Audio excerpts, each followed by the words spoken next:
Hey there.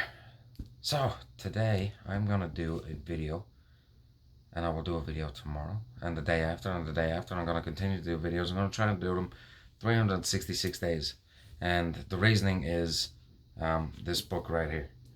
So I did this. I was challenged to do this book last year. It's the Daily Stoic Journal. It's 366 days of reflective writing on the art of living.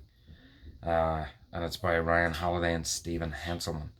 Um, I was challenged by a buddy, and I accepted that challenge. And the goal was to answer. There's a question for every day throughout the year, and the goal was to answer all the questions um, as insightfully and as truthfully as possible.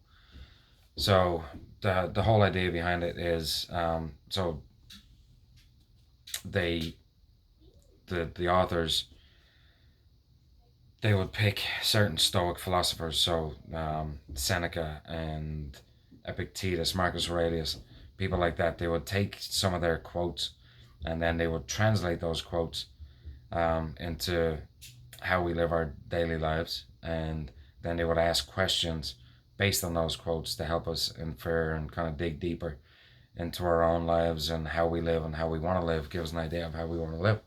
So that's what I did. I took the challenge, and I wrote in this every day. I filled it all the way through 366 days. There were days where I did miss, but I went back and did them all. So yeah, there's a year of journaling in here that took. Some of them were really hard questions to answer because it took some time.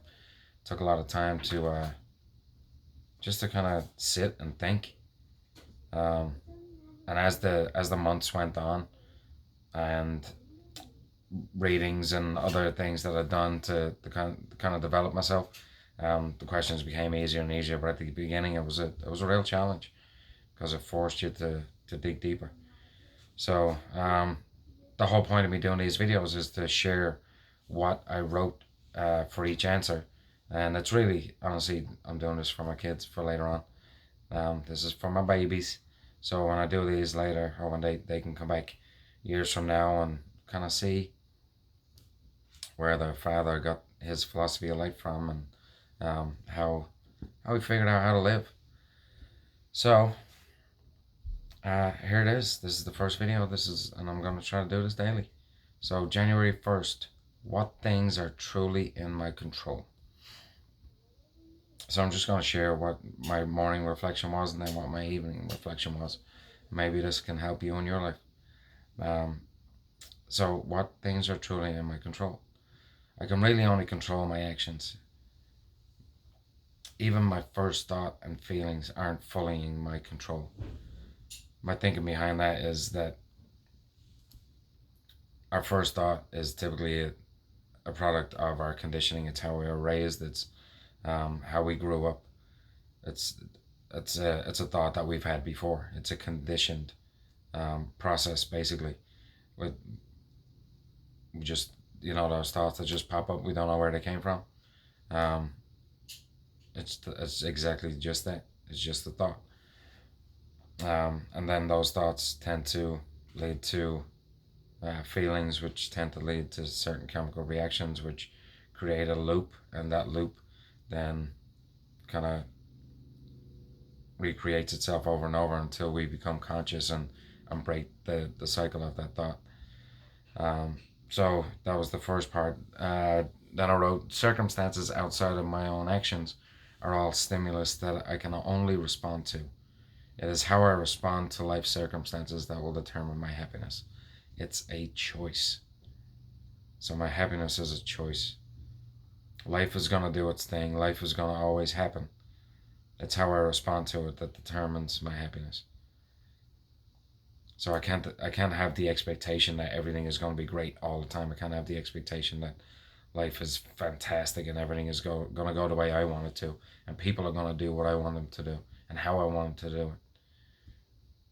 It's only how I respond to those circumstances that determine my happiness. So that's the morning reflection. Then the evening reflection was what people think of me is their own business. I can't control how others act, nor am I responsible for how others act. There are no problems in life, only situations that we either accept or we take care of. Acceptance of what is eases suffering. So, in order to do that, I need to practice non resistance. So, don't resist what is internally. If there's something that I can do, then I'll do it. But internally, I can't resist it, or I will suffer. Non-attachment. I gotta practice non-attachment. Don't attach myself to things, because all things are impermanent. And then to practice non-judgment. To not judge others because I don't know where they've been. I don't know what they've done, how they got where they are. But what I do know is that all people are trying their best. Everybody is trying their best. That's what I believe, not what I know. But I believe all people are trying their best at all times. Even if it's not to the standard that I think it could be at, they're still trying their best.